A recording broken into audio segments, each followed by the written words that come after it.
So the next step will be registering this application in your Dataverse and give access to this application to do the CRUD operations in those tables that we just created a couple of minutes ago.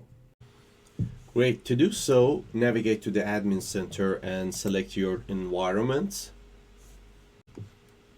Navigate to Security Roles. Create a new security role. Select a name for this security role and consider this security role is only for the administration of this application and press the Save button. As soon as the security role is created, you will be navigated to this page to select the tables you want to give access to. From here, select Show All Tables and then on the top right the events,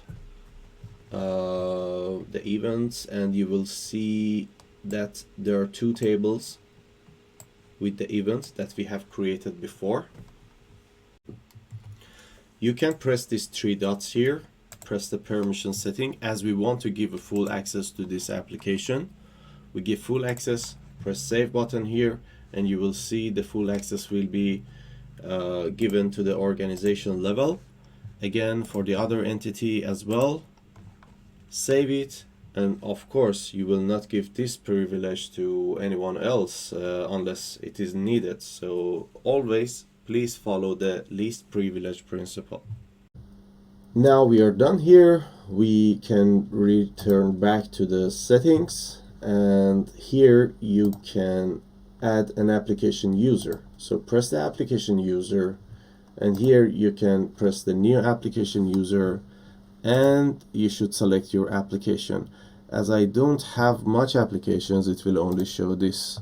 So just select the one that we have created. You can of course search based on the app ID or the name that you have created. And then here on the business unit, of course, if you have more business units, select that one, but this is just an example. So select the master one, and here we have this event organizer admin security role. We want to directly assign it to this application, and voila, we are done here.